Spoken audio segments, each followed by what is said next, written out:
Okay, good morning, everyone, and welcome. We'll probably have a few more people rolling in here within the next couple of minutes, but definitely want to get started on time so we respect your time and get done on time as well. This morning, we'll be talking about cybersecurity threats and how they impact your organization and often are the result of your own employees making some mistakes or maybe poor judgments. So I'm going to introduce Sean Gulritz, who is our cybersecurity expert, and he will be walking you through the presentation. I will be watching the chat and the questions, so I will be feeding those questions to Sean. So if you have any questions or comments throughout the presentation, please do type those in. And we will either stop and address them or address them at the end. We hope for this to be very interactive, so please let us know if you have questions or concerns, or if there's something that you want us to address throughout the presentation, we'll be happy to do so. Thanks, Sean. Take it from here. Yeah, good morning, everybody. Without any delay, we're going to start talking about what's happening these days about cyber threats and cybersecurity and where the problem comes. We use internet every day these days, for shopping, banking, stay in touch with friends and family. Businesses rely on it to interact with clients, process transactions, and reach new markets. Schools, even every fourth grader has a laptop or a tablet in hand these days. So with all these things that happens and with the way the technology moves, a new business has started a few years ago, which became one of the most profitable business in the world, and that's the cybercrime and hacking. They make good money. That's $1 billion business. So the purpose of this webinar is to introduce you to the different dangers that are out there, different red flags that they're out there, and the purpose of the training that we introduce you to is how to recognize those red flags. So basically, we need to learn how to take time, stop and think before we click on any links or go to the different websites or use different services online. The old saying of "it won't happen to me," it doesn't exist anymore. It will happen to everybody. We hear it every day on the news. Last couple of weeks, everybody heard about that WannaCry ransomware. So network security is a major concern to everybody these days, even though the slide says that it's a major concern for every company. I would say that if you use a tablet or a smartphone, or even if you use your credit card at the store, so network security should be a major concern to you. In 2015, over 700 million records were breached. If you look at the lower right corner, every second there were 22 records. So that's a high number. But think of it this way, in 2016, the very first 6 months of the 2016, that number was over 550 million records. So every second, 35 records were breached. We ended 2016 with a record-breaking year. We had over 4.2 billion records were breached, and that's including the 1 billion records from Yahoo. So there have been a lot of studies why these things happen. And one of the studies that came out a few months ago, it points out that most of these cyber attacks originates from a deceptive malicious email, and it points to a lack of training, employee training for organizations, and how to recognize social engineering, such as phishing, spear phishing, and so on. As I said, nobody's safe anymore. Anti-hacking units of Verizon got hacked last year. These are the guys that they fight hackers, but they got hacked themselves. So, as I said earlier, that old saying of "it won't happen to me," it doesn't exist. So, based on some of the studies that they've done, the causes of these attacks normally come in different ways. 31% phishing, hacking, malware, 24% employees action mistakes, 17% external theft. Even the external theft can be traced to employees action, like losing tablets or laptops accessing data over unsecure network. So if you look at it, close to 70%, it's caused by individuals, employees or individuals. Another study that they've done, this came out last year, human error is blamed for most of these breaches. So just imagine 4.2 billion records were breached, and most of it was caused because somebody didn't recognize the red flags and either clicked on a link or went to a website or downloaded something. A lot of people have heard of Anthem. You know, a couple of years ago they got hacked, and so far they have spent over $350 million, and their numbers still going up. The final report came out in January, and they pointed to a phishing email. I just want to point this out: a phishing email, one phishing email. We don't know how many people click on it, but one phishing email caused the company over $350 million, and the numbers are still going up. There's a lawsuit going on right now, and one of the things in the lawsuit, they pointed that Anthem didn't train their employees on handling the phishing emails.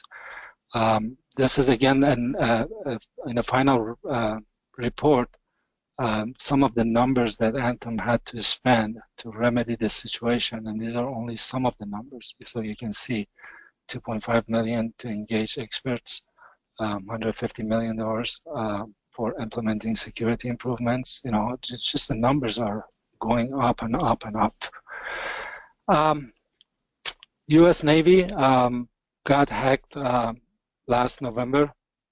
An HP contractor walked into the Navy yard with an infected laptop. He didn't know his laptop is infected. He plugged it in, and unknown individual accessed 130,000 records of the sailor.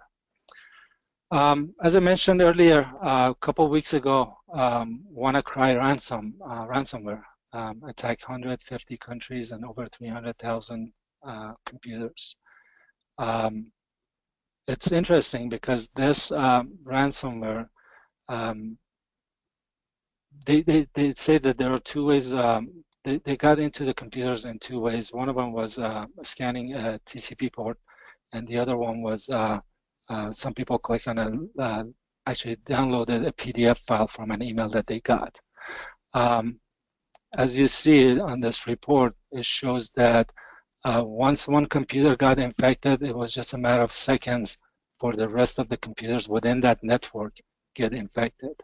And most of them came through a phishing email.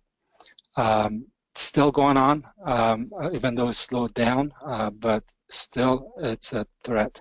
And not only this WannaCry baby, ransomware has been around for a few years now, and it has cost a lot of money for companies. One of the things that you have to realize that most of these ransomwares are not being picked by antivirus softwares. And because the way that they design these viruses, basically, one of the newest string of this ransomware is basically create a registry key in Windows, and every time you reboot your computer, it just gets reactivated. And one thing that they do, they encrypt all the data on your computer, and you can't do anything about it. There's no fix for it. Either you have to pay the ransom and get the decryption key, or you have to just format everything and restore from backup. The worst part of it is that if you look at these numbers on the third quarter of 2016, over 97% of phishing emails contained ransomware, because again, it's easy money. They send these emails, and all they need is just one person to click on it, and all the data within that network gets encrypted, and they have to pay the money, or they just lose the data. A couple of good examples of it: Los Angeles Hospital paid $17,000 last year to get their data back, and this was just the starting for them. $17,000 just for the ransom. There were a lot of other costs involved in the remedy the situation. So ransomware, it's a gold mine for criminals these days. As I said, it's easy money. Los Angeles Valley College last November, they paid $28,000. RTC out of Nevada, they paid $1.4 million. U.S. Department of Justice last February, Internal Revenue Services last February, Cisco last November, and Premier Healthcare last March. It's just, the list is so long that it's going to take hours if I want to show every single one of them. Now, when a company get attacked or breached like that, what is the average cost for the companies? There were some studies done, and they came up with some average number. For a company to remedy the situation, it's going to cost them somewhere between $154 to $158 per record. But when we're talking about healthcare, that number jumps to $355. So you can see when we talk about Anthem spent $350 million, or you know, a hospital pays $17,000, where those numbers come from? Because the cost is it's high. You know, you got legal cost, you got public relation, security, you know, a lot of stuff involved. I've been in front of some small business owners talking to them about the security, cybersecurity, and cyber criminals. And a lot of times I hear that, oh, we're small, we're not even on the radar. And when I'm talking about the small businesses, I'm talking about businesses less than 300 employees, still a good sized company. That might have been true a few years ago, but if you look at these charts, in 2015, 43% of small businesses were targeted. But things again changed in 2016, and it got worse, because in 2016, basically they just say that cyber attack for small businesses is just a matter of when, not if. They are very good target. They're easy targets because they don't have all the resources of big corporations. And the worst part of it is that 60% of the small companies, they go out of business within 6 months of the cyber attack because they cannot cope with the expenses and the heartaches. So again, it doesn't matter what size your company is, you are a target.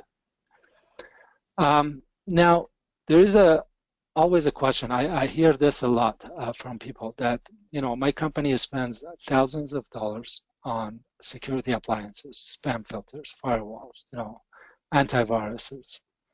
So why these things happen? This is where we're going to talk about security versus safety. You know, you can have all the security that you want in place, but if you don't behave safe, it's not going to matter. My example is always that just imagine the safest car in the world. You know, normally in my class when I ask people, people give me different answers, but normally they say Volvo. I don't know if Volvo is the safest car in the world or not, but let's say that it is. If I get inside a Volvo and I start driving 130 miles an hour on one of the freeways here, it's going to take me a matter of seconds to kill myself or kill somebody else. So I can be in the safest car in the world, but if I don't behave safely, that doesn't really matter. So the company can spend thousands of dollars on equipments, appliances, security appliances, and everything else. But if one individual within that company doesn't behave safely, those things are all worthless, because all a hacker needs, just punch a hole through your firewalls. And by clicking on one link or downloading one virus or malware, you basically punch that hole for them, and they can access the rest of your network. Most of the cyber attacks happen in 3 ways. And as I said, these are the most of them, not all of them. Malware, shoulder surfing, and social engineering. Excuse me.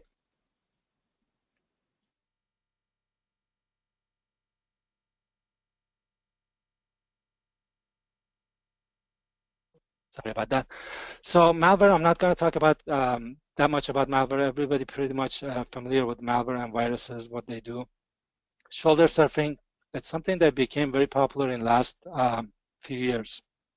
You don't have to be a tech savvy to do shoulder surfing. One of the interesting one I saw a few months ago in Ontario Airport. I was going to go catch a flight.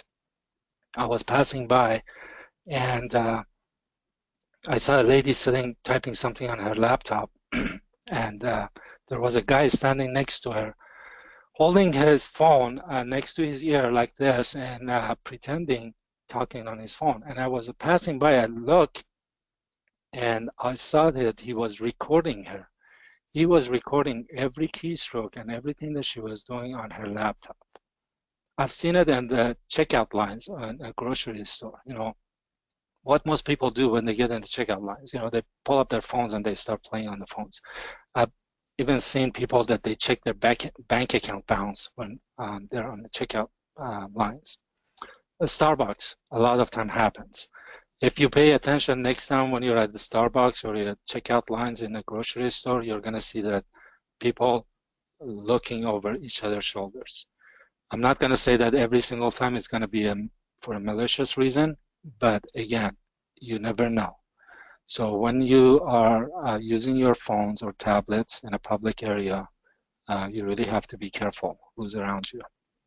When you use your ATM card or credit card, again, be careful when you type the code, because you never know who's watching. And reading those keystrokes is not that hard. With a little bit of training, everybody can do it. So let's talk about social engineering. That's the most of conversation these days. Social engineering, one of the type of the social engineering that's very popular and everybody has heard about it is phishing. So what is phishing? Phishing basically is when a cyber criminal tries to attempt to get sensitive information from you.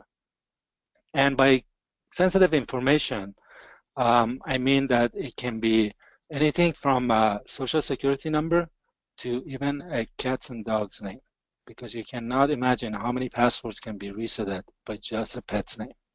So anything that can be used against you, consider as a sensitive information. What they do, they basically create a fake message, and they send the message. It looks like it came from a company, an organization. Normally they play with your emotions, and they try to get you to either email back with some information or click on a link or download the attachments. So a couple of good examples of it. This is one of them. My sister got this a few months ago. Says that her Outlook is temporarily suspended. Click on this link to revalidate your account.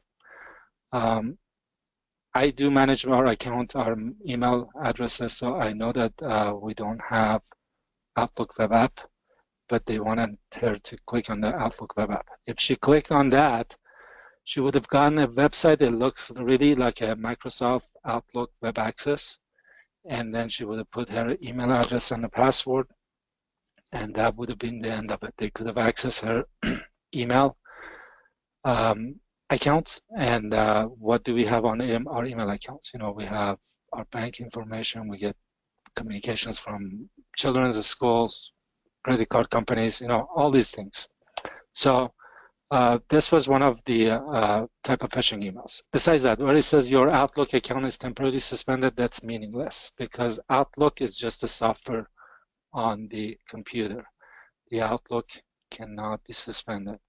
Again, there are so many things wrong. I know this is your Outlook account, but one of the things that we do during the training to teach people how to recognize red flags within an email. This is another one. I got this on my personal account. It looks like it came from Chase, and it tells me that there is something going on with my bank account, and they want me to click on a customer center link or call one of those numbers. Again, a sample of phishing email. This one, again, I got it from my on my personal account.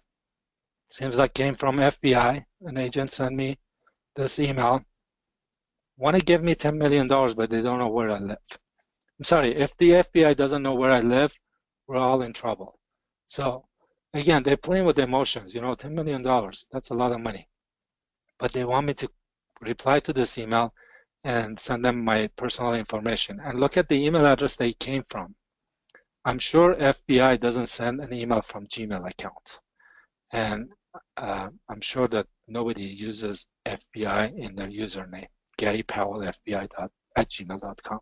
So you can see there are a few red flags in this email. PayPal, pretty much everybody's familiar with PayPal. A lot of emails from PayPal going around, fake emails. Look at this one. Again, I got it on my personal account. It looks like it came from service@paypal.com. They even gave me a reference number. So this email looks really legitimate, but this was a fake email. Another type of social engineering, it's farming. Farming is basically when your session is getting redirected to another website, which it looks like an original website, but it's fake. Everybody's familiar with Facebook. You look at this website, you think you're on Facebook, you start typing your username and password, but this is fake. This is, again, another example of Facebook page that looks real, but it's not. It is fake. And keep in mind, these websites, they don't stay online too long. They just come online for a few hours or a couple of days. They get information, they go offline, they come back with the different strings or different look. And we show during the training how to recognize fake websites. Spear phishing, another type of social engineering. This one has over 80% success rate. Why? Because they target you specifically. They study you. They know what you're doing and what situation you are in. And they send those emails and they play with your emotions or your situations at that time. A good example of a spear phishing, this email came to me a few months ago from PayPal. It came to me directly. It has my personal email account. It came from service@paypal.com. And it looks very legitimate, but it's not. And I'll show you in a few minutes how to recognize that. Remember Yahoo data breach? That happened with a single spear phishing. One spear phishing email, one person clicked on it, and over 1 billion records were breached. So again, you see one person action cost the company a lot of money and a lot of heartache. Another type of social engineering, whaling or CEO fraud. This is basically the type of emails that target a high-profile individuals in the company, a C-level type of company. Sometimes these emails, they look like it came from a high-profile individual to another employee and asking him to do something. So, for example, Snapchat fell for this last year. An employee got an email, supposedly from CEO, asking for the payroll information of all employees. And she emailed it back, but it didn't go to CEO. So all employees' payroll information were sent to a hacker. Mattel, the toy company, lost $3 million to one of these CEO fraud scam. This is an example of it. This is actually a real email. A CEO of a big corporation in New York got this last year, telling him that they need to appear in front of a grand jury and he needs to download the entire documents. And he did that, and it cost the company a lot of money, and even FBI got involved in this because that was pretty bad. This is another example that the email from a C-level went to an employee, and we're trying to get that employee to process a payment, which again wasn't a real email. Now, clone phishing, this is the last one I'm going to talk about social engineering, is basically you get an email, it looks legitimate, and actually it is legitimate. It came from an organization that you work with or you have a relationship with, and they ask you to do something. You do it or you don't, it doesn't really matter. But 2 or 3 days later, you get the same email again. Everything looks exactly the same, but this time that's a fake email. The only difference is that the links probably go into a different place, or if there is something to download, it might be a different file. But other than that, the email looks very legitimate. And this type of phishing has a very high success rate also. So one of the example of spear phishing, this actually went to one of my coworkers. She sent me this to use it for my presentation. If you look at this email, it seems like it came from a lawyer. It's asking her to download some documents, and it does have a phone number and a fax number. Everything looks legitimate on this. If you call the phone number, you get a fax dial tone. The fax number was completely fake. But again, they play with somebody's emotion. They show like a divorce paper. And the good thing that she went through my training and she knew how to recognize this, and she didn't click on the link. If you hover your mouse over the link, you can see that it's going to a byteshop.co.za. It's not even in the United States. If she had clicked on this link, she would have downloaded a ransomware on her computer.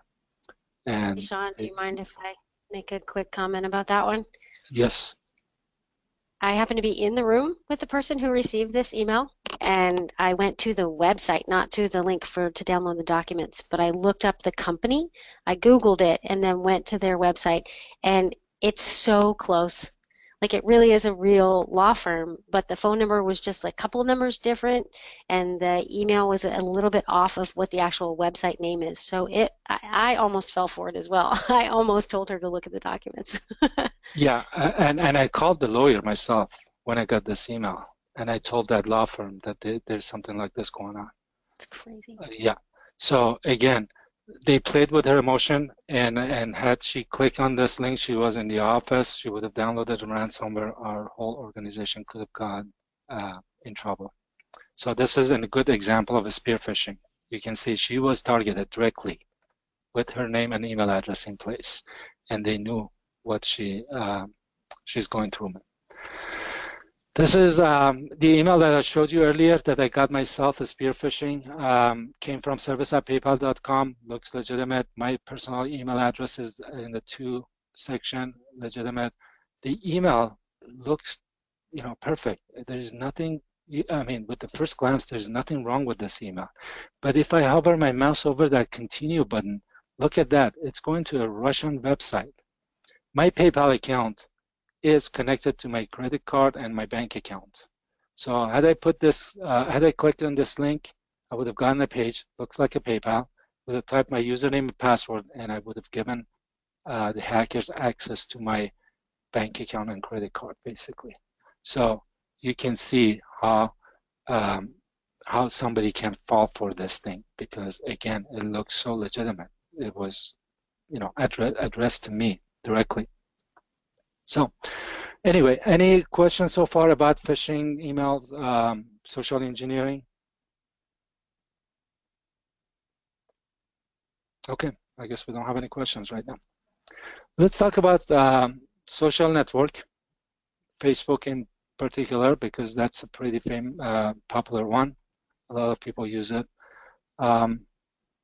The interesting thing is that normally during my class, I ask a few people that how many friends they have on their Facebooks. And sometimes the numbers that I hear is just scary, to be honest with you. Before I go any further, let me talk about this. There is a message going on Facebook. It's been going on for a few months right now.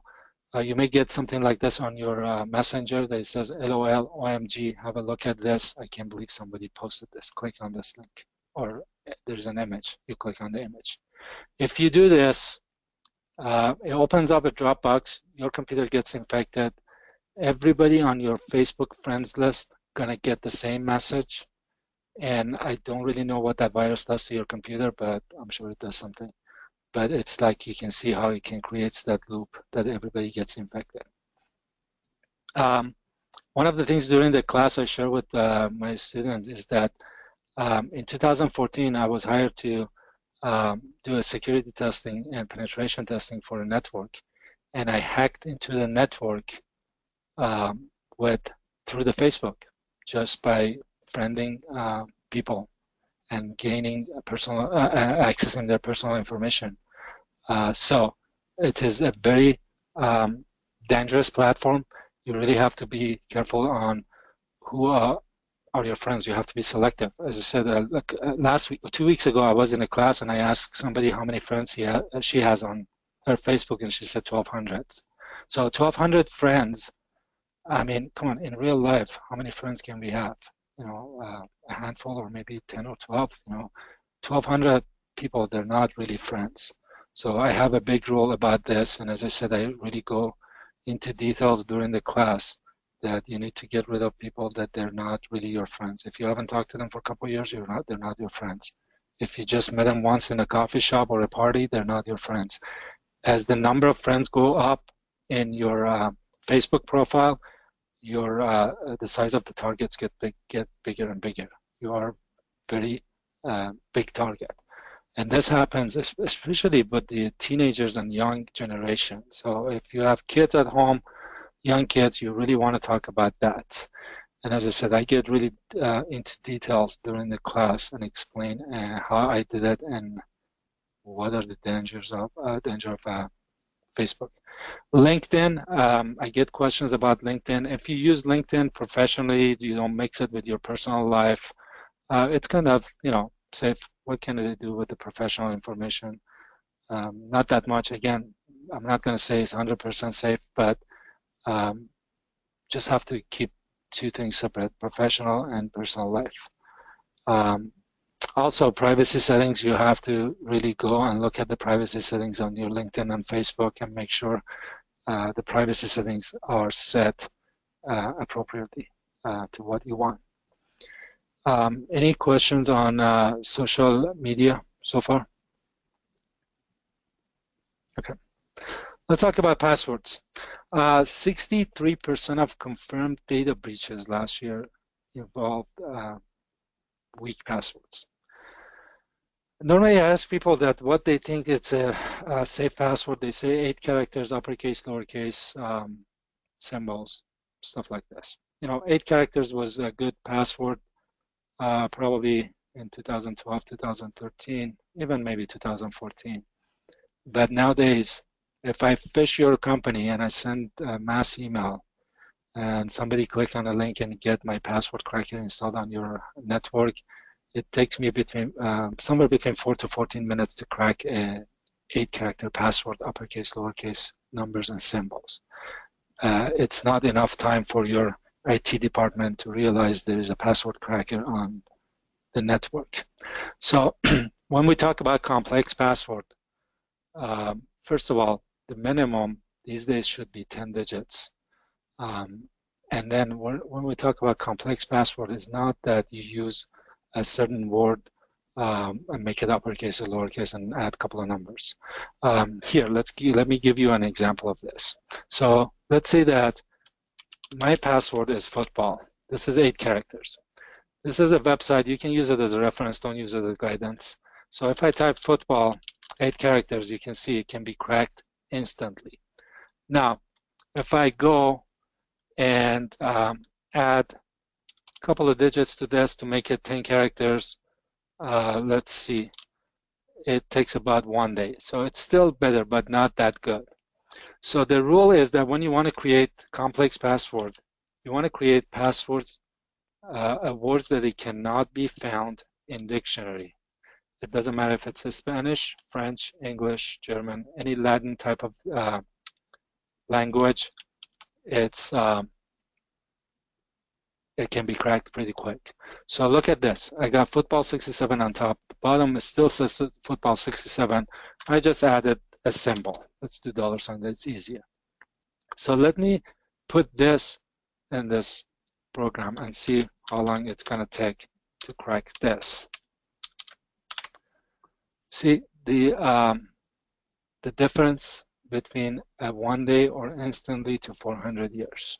So this is, again, it gives enough time for the network admins to realize the password cracker it's on the network. So when we're talking about complex passwords, we're talking about words that cannot be found in dictionary. if you choose I love my baby, 8585, that's not a good secure password. So you want to use a combination of letters and numbers, and you can come up with your own algorithm to something makes sense to you. The scary part is that if you look at this, the most common passwords of 2016, look at that, 1, 2, 3, 4, 5, 6. Still people use that as a password. That's kind of scary. 1, 2, 3, 4, 5, number 3, jumped 2 positions. It came up because more people started using it. I don't know what's going on, but these are not good passwords. So the way I look at passwords, I look at it like a toothbrush. Choose a good one, don't share it with anyone, and change it occasionally. My rule is that I change my passwords for my network and my credit cards and bank information every 3 months. Stuff that's not that important or not that serious, I change them every 6 months. So again, you can come up with your own rules and standards, but you want to make sure you change your passwords. You don't want to share it. A few years ago, I walked into a client's office. There was this lady, very nice lady, sitting in the front office and asked me to do something on her computer. I sat in front of her computer and she had a post-it note stuck on the monitor, and it was saying my computer password, and it had the passwords under it. So that's not a good idea. Don't even put it under your keyboard, because that's the very first place somebody look for the passwords. There are some password vaults out there. I don't endorse any of them, but you can do some search and check the reviews, and you can find something suitable if you decide to use those. If not, you can just, memorize them. Some of those password vaults are free, and some of them you have to pay, 50 or 60 bucks a year. Again, you can do your own search and find the one that's more suitable to you. Any questions so far on passwords? Okay. We got a quiet group of people this morning. Let's talk about external drives.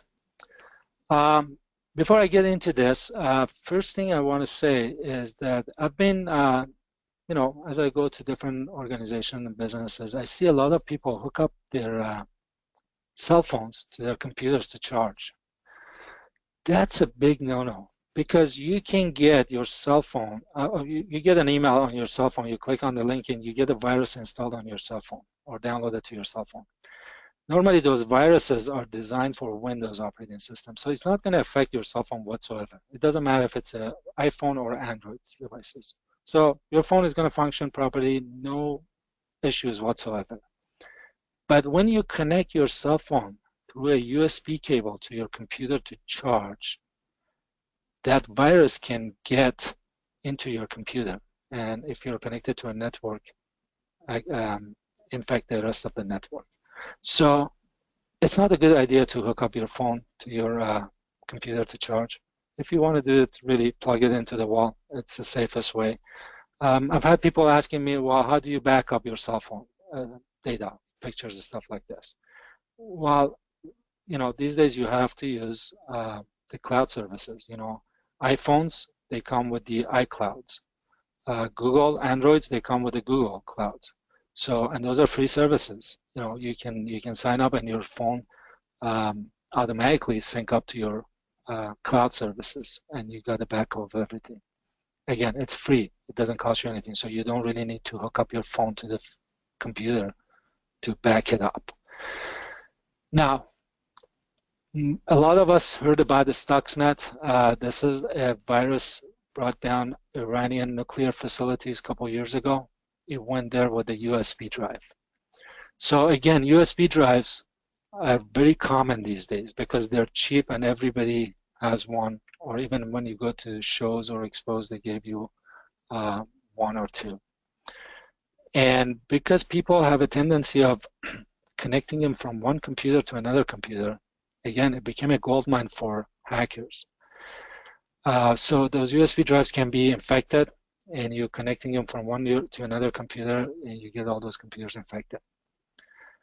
Some of the keyloggers or password crackers or some of the malwares can be embedded into the firmware. So even if you format the USB drive, they're not going to go away. So that drive is still infected. I had a student a few weeks ago, a couple months ago in my class. He ordered a very large capacity type of USB drives from Amazon. And when he received it, he realized that it came from China. He is an IT manager for one of the counties here in Southern California. So he scanned the USB drive, brand new USB drive, and he found infections.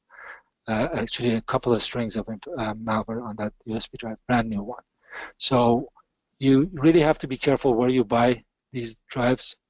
You know, when you go purchase from Amazon, you gotta realize that most of the time there are other sellers on Amazon platform selling it. So you have to buy from companies that you really know.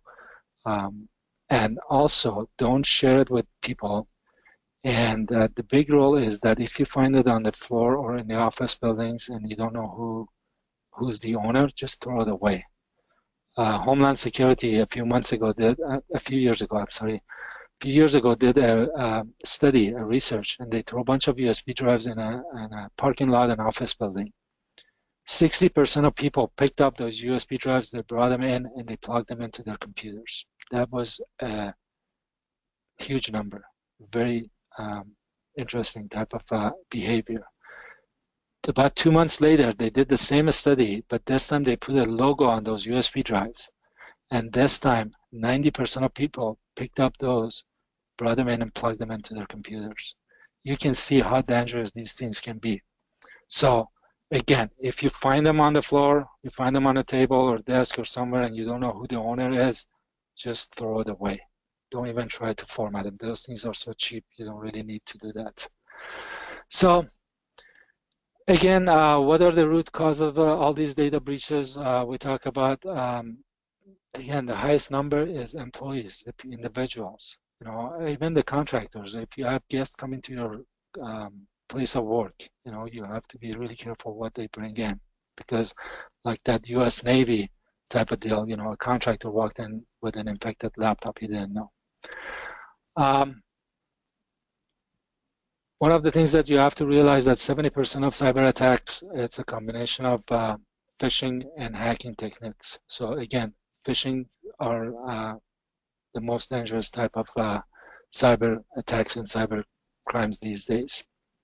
And during the training, we show people how to recognize all these red flags and how to avoid being a victim or being the cause of the issues within the company.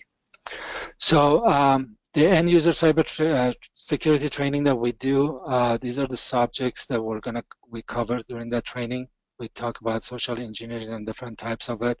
We even cover phishing and smishing, which is the voice phishing and text phishing, and we give plenty of examples. We talk about emails, how to recognize the red flags, how to recognize fake emails, like the couple ones that I showed you. We also cover online shopping, how to behave when you do shopping online.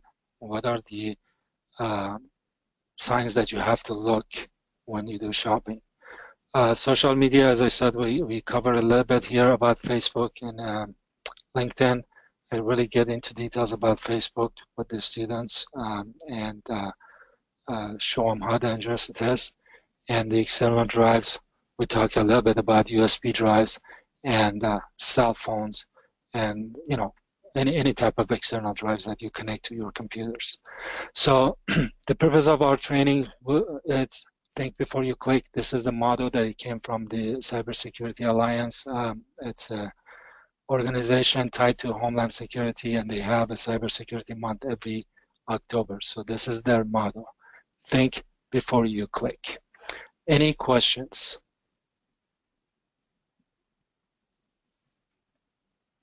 Sean, did you see the question about cloud storage? No, I can see the questions actually. Okay.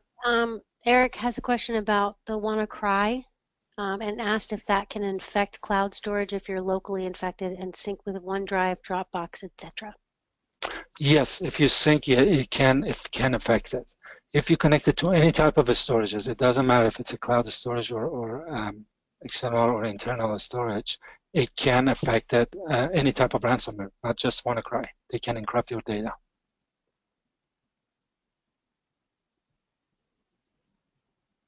Perfect. Does anybody else have any questions? When Sean is talking about the training that we do, um, as a security and safety solutions organization, obviously our number one concern is your security. Oh, have a question. How secured are HTTPS websites in public networks? Okay, HTTPS websites, this is something that we covered during the training. There are a couple of signs that you have to look for the secure websites. One of them is HTTPS and the other one is the padlock in the browser, not on the website. So if you see those two factors in place, the website is pretty secure. Again, you have to realize that nothing is 100% in technology, but with having those two factors, the HTTPS and the padlock, you can be pretty sure that the website is encrypted. So you are pretty secure. And another one, will the usual tools, Sophos, Norton, etc., detect malicious software embedded in firmware? No, no. That was Some of easy. them, some of them, they may be able to recognize, but no, not most of them. No. If it's in the firmware, it is in firmware.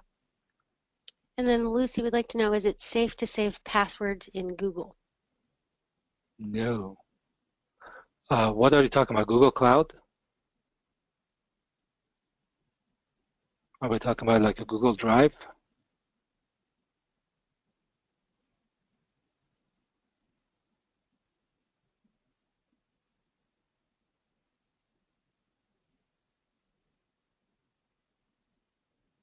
Okay, well, Google maybe password storage.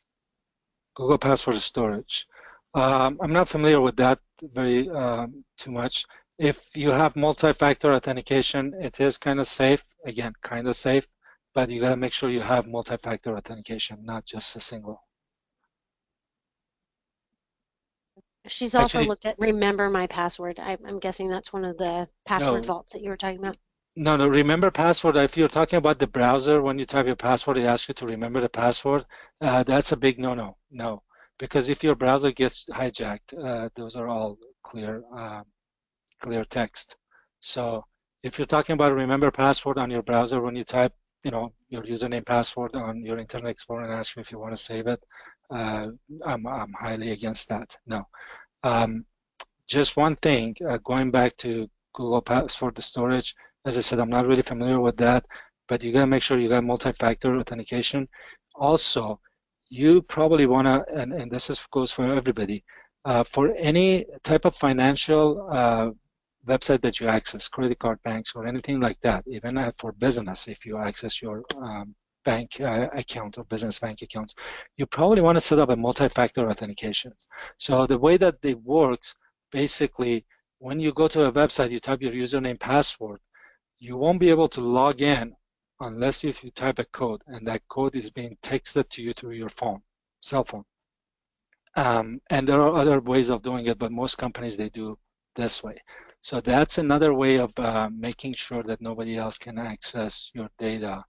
Again, keep in mind, nothing is 100%, but it's another way of making it as secure as possible. So multi-factor authentication, I think it's a must if the organization offers it, which most of the credit card companies do. And then Maria would like to know if it's safe to upload or store personal info or financial data on iCloud or OneDrive. Yeah, again, OneDrive or iCloud, again, it is as safe as you make it. So multi-factor authentication is a big thing. I don't really recommend you store anything in the cloud if you don't have multi-authentication in place. And then another question, is there a specific course or certification you would recommend IT professionals to get? Yeah, the IT professionals, actually, there are multiple level of certifications. If they don't have any security background, and I'm talking about network security background, the first level is going to be the Security Plus, and then there are other security certification after that. There is a cybersecurity analyst, there is a advanced security practitioner, and they can even go to certified ethical hacker or CISSP, which is the professional level. If you have any questions about those classes, you can reach the contact numbers that you can see on the screen, and Brandy and one of her staff can help you. But for IT level, yes, there are actually multiple level of certifications and training for security.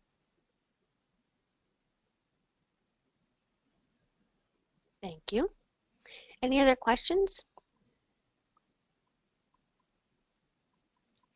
Well, in the meanwhile, I'm sure, not everyone types as quickly, so just to kind of give you an idea of what we're talking about when we're talking about training, what sets Alamom apart in all of our products and all of our training is that we customize all of our offerings for our clients. So if we come out and do a training for your employees, as you can see through Sean's presentation, um, the lack of training, the lack of knowledge on a lot of this information is what causes these breaches because people don't know how to behave safely. And in order to engage with people, we do a lot of things online because it's convenient. We like to do webinars to get the information out there. But really engaging with companies and their employees in their environment and discussing their policies and their vulnerabilities really makes this much more impactful when we talk more in depth about what fake websites and how you can tell what a fake website is and passwords and all of this stuff. When you're engaging in person, it has more of an impact because you have to remember that when someone's sitting there going through their email, they're not necessarily going to remember everything they learned in the class. But if you've been in front of them and shown them specific examples, then something will stand out, like it did with my coworker in that email that she got about a divorce. Obviously, that's a very personal thing. The first thing you don't think of is this a real website or not? The first thing you think of is, oh my gosh, I need to look at this. I need to download this and see what's going on. So it has much more of an impact if someone is standing in front and really engaging in this and making this more personal because it is personal. As Sean said, it's not just government data and company data that gets out there, it's also your personal information. And if any of you have ever had your credit cards or your debit cards taken, which I have, I found out that my debit card was part of some ring out in Connecticut, and they shut my bank account down on Thanksgiving Day, no less. They found a duplicate of my debit card out somewhere in Connecticut, and I'm in San Diego. So that was devastating. I spent the entire weekend not being able to, function. I had to go and figure out a way to get money because I was completely shut down. It's heartbreaking when you realize that you're so susceptible and it's scary. So it's something that's difficult for some people to talk about, but when we go out to organizations, this really has an impact and an effect on the employees there. And Sean has never left one of these presentations without a lot of questions, which we got today, which is great, but also a lot of, I never realized, I didn't know, I will do this going forward because they weren't behaving in the ways that he's talked about today. So if you all have any questions, obviously you see our contact information there on the slide. If we don't have the answer for you, obviously we can go to Sean and get the answer for you. If you have any technical questions or specific information that you wanted that we didn't address today, certainly please do let us know. You'll be receiving an email with a link to the recording of this webinar as well afterwards. And for the folks that weren't able to attend today, they will be receiving it as well. And we will also upload it to our website at www.alamom.com under resources and videos. So there will be a copy of it there as well. Share this with everyone you know, your friends, your family. Everyone can be impacted by this as we see in the news every day. So Sean, I want to thank you so much for taking the time out to do this presentation today. And it doesn't look like we have any more questions. We got a couple of thank yous, but I think we are good. I will mute myself and then hang around for a few minutes just to make sure there aren't any more questions. But again, thank you so much for your time. We really appreciate everyone showing up and engaging with us, and we look forward to speaking with you in the future. Thank you.